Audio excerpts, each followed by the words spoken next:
주가도 좋을 것으로 기대됐던 2분기 실적 시즌인데 예상대로 흘러가는 것 같진 않습니다. 지금 주춤되는 시장 흐름 연출이 되고 있는데 일시적으로 숨 고르는 건지 아니면 추세적으로 변곡점을 맞은 건지 이분과 함께 전략 들어보도록 하겠습니다. 이베스트 투자증권 신중호 투자전략팀장 나와 계시네요. 안녕하세요. 네, 안녕하십니까.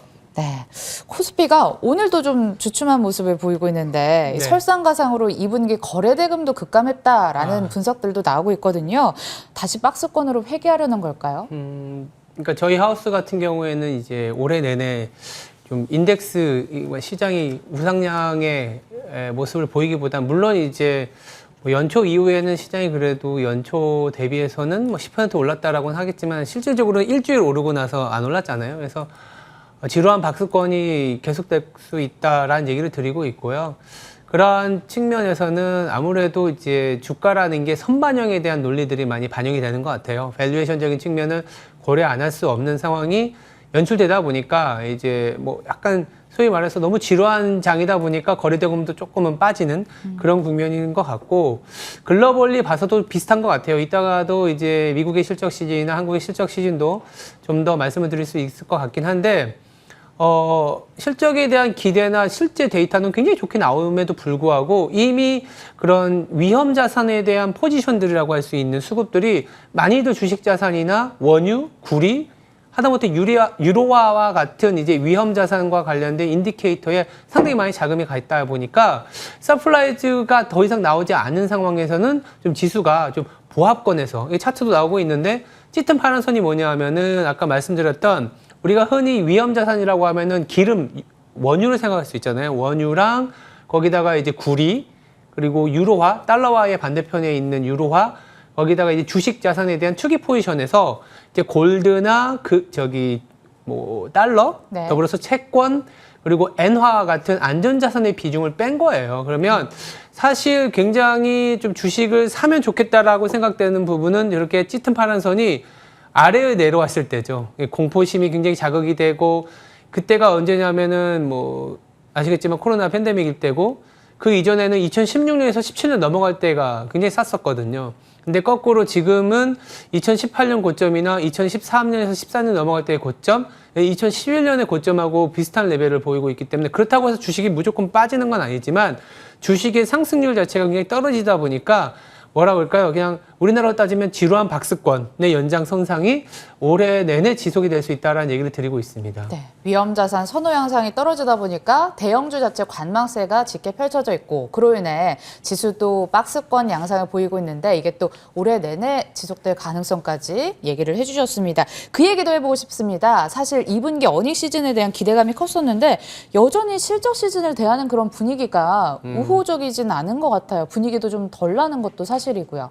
맞습니다. 어제 저녁에도 그랬고 지난주에 조금 놀라웠던 거는 삼성전자 실적이 굉장히 잘 나왔잖아요. 12.5조 원은 정말 잘 나온 건 맞아요. 그럼에도 불구하고 지금 이 시간에도 삼성전자는 빠지고 있다라는 거죠. 그래서 그게 왜 이런 아이러니가 발생하느냐라는 거는 지나온 과거에 대한 데이터를 비교해서도 만약 주가가 싸다라면은 지금부터 우리가 시장에서 못 챙겨봤던 기업이네라는 인식이 강해지겠지만 PBR 밸류에이션으로 1.8배, 2배까지 올라간 상황에서 삼성전자를 지금 가격에 사기에는 이미 이 실적의 반영도로는 좀 많이 높다라고 보는 상황일 수 있고 아니면 앞으로의 가이던스, 즉 삼성전자를 비롯한 반도체 아니면 우리나라 전체적인 실적 시즌에서 종목들이 발표하는 내용들이 지금까지는 좋지만 앞으로 코스트 부담, 즉 원유라든지 여러 가지 원자재 가격들이 올라오면서 나오는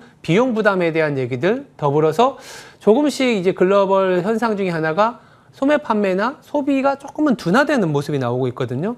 그런 상황에서 과연 이제 소비자 물가 지수로 전이가 가능하겠냐? 지금은 좋지만 앞으로 좀 별로이지 않을까라는 우려가 지금 시장에서는 계속 유입이 되고 있다라고 보시면 될 것 같습니다. 네, 냉소적인 이유에 대해서 한 3가지 정도 짚어주신 것 같은데 일단은 실적 시즌 이미 주가에 선반영된 측면이 있다라고 얘기를 해주셨고 피크아웃 논란이 계속 불거지기 때문에 조금 힘들지 않나라고 보수적인 얘기를 해주셨습니다. 자, 그런가 하면 이번 주부터 미국 증시도 실적 시즌에 돌입하게 되는데 금융주가 또 포탄을 울리면서 또 진입이 되잖아요. 어떤 점에 주목하면서 보면 좋을까요?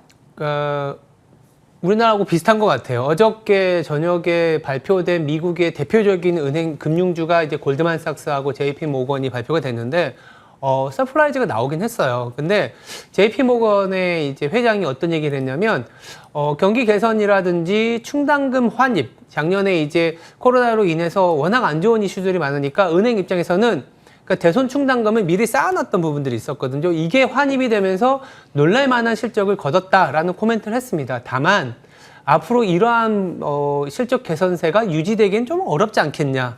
아까 이제 뭐 코스트 부담, 우리나라 같은 경우에는 소비나 코스트 부담에 대한 얘기를 한 것처럼 미국의 금융주에서도 지금까지는 좋지만 앞으로는 트레이딩이라든지 아니면 충당금 환입에 의한 일시적인 이익이 조금은 떨어지면서 주가 자체에 대한 어떤 부담 요인이 뭐냐면 이익의 좀 피크아웃 논리가 미국도 동일하게 진행이 되고 있다. 이렇게 보시면 될 것 같아요.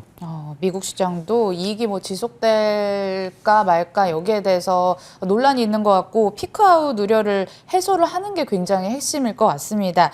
자, 그리고 이번에 또 한국은행 쪽에서 금리 인상 속도 조절을 할까 여기에 대해서 많은 관심이 쏠리는 게 15일에 국내에서 금통위가 열리잖아요. 어떤 의견이 오갈까요?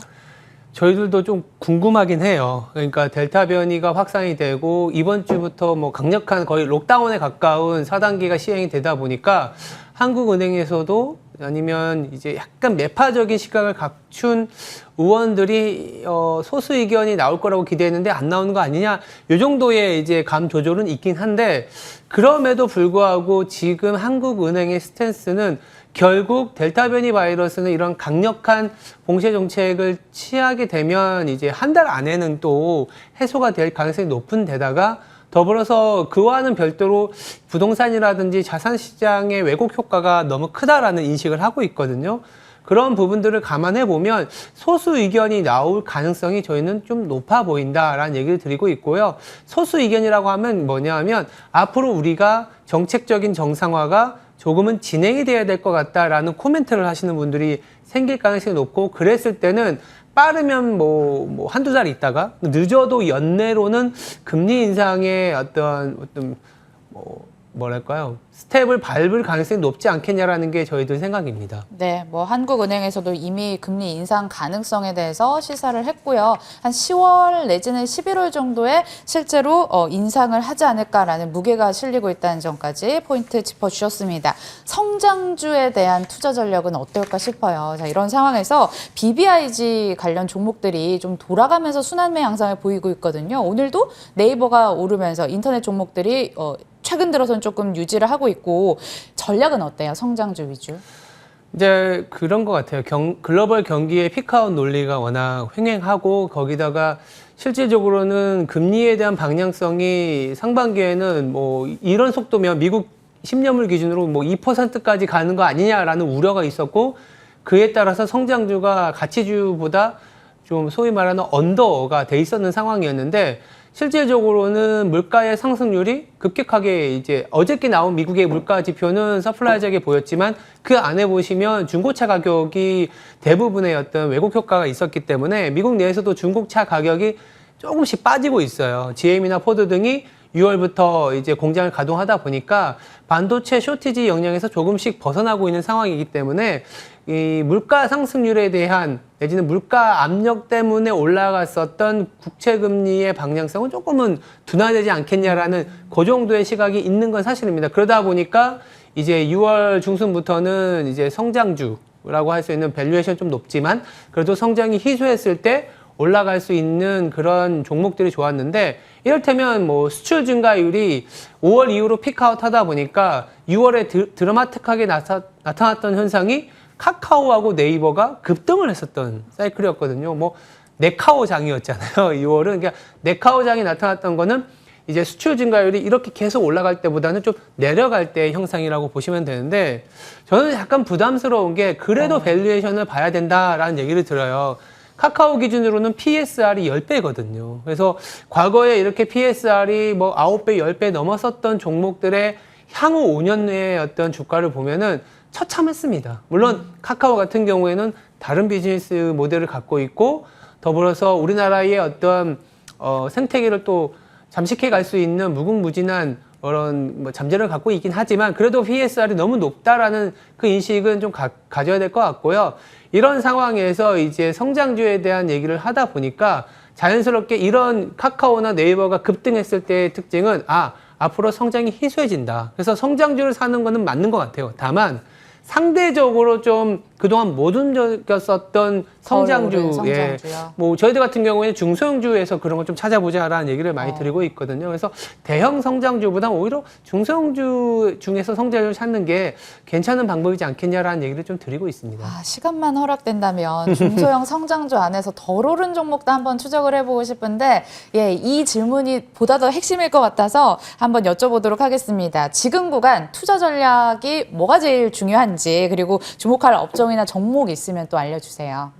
아까 뭐 이어서 말씀을 드리면은 중소형 성장주에 대한 얘기를 좀 드렸잖아요. 그래서 중소형주가 다 같이 좋아지는 장일 때 대형주가 이제 수출 증가율이나 이를테면 외국인이 우리나라 시장을 이렇게 강하게 사들이지 않을 때는 중소형주가 좋았는데 가치주나 성장주 둘 다 좋았어요. 대형주 대비해서. 그렇기 때문에 가치주나 중소형주를 따지는 건 아니지만 그 안에서도 상반기만 놓고 보면 중소형 가치주들, 즉 이익의 그로스는 그렇게 크진 않더라도 PER이나 PBR이 싼 가치주들이 굉장히 좋았는데 성장주는 좀 별로였거든요. 근데 지금부터는 이를테면 최근 3년 동안의 이익 증가율이 좋았던 거 내지는 매출액 증가율이 좋았던 기업들이 밸류에이션은 비싸더라도 지금 7, 8월의 실적 시즌에 굉장히 좋은 그런 성적을 낼 수 있다라는 얘기를 드리고 있고요. 저희들 같은 경우에 대표적인 게 리노버 같은 경우거든요. 마진이 뭐 30% 가까이 되고 성장률도 매출액이 좋기 때문에 이런 리노공업이나 뭐 아프리카 TV 같은 그런 기업들이 대표적으로 우리가 중소형 성장주로 분류하고 있는 기업이다라고 보시면 될 것 같고요.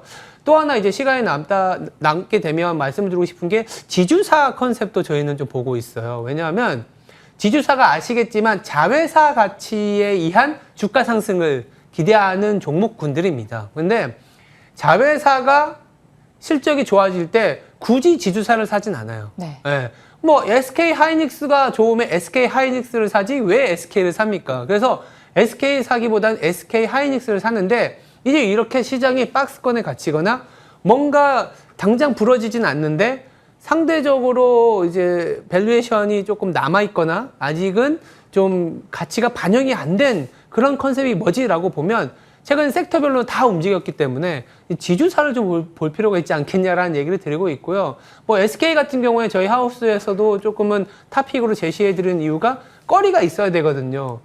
SK 지주사가 뭔가 모멘텀이 있겠냐라고 보면 이제 사실 이제 뭐 자회사의 IPO가 하반기에 많이 몰려있기 때문에 그동안 사업 자회사가 올라왔었던 그런 가치도 반영이 안 된다다가 IPO의 일정에 의해서 모멘텀까지 부과될 수 있기 때문에 SK 같은 지주사 볼 필요 있다 말씀드리고 있습니다. 네, 여러 종목 나왔습니다. 내 것으로 만드는 작업 중요하겠죠. 방송 끝나고 체크해 보시고요. 이베스트 투자증권 신중호 투자전략팀장과 인사 나누면서 저희 1부도 여기서 마치겠습니다. 시청해 주신 여러분 고맙습니다.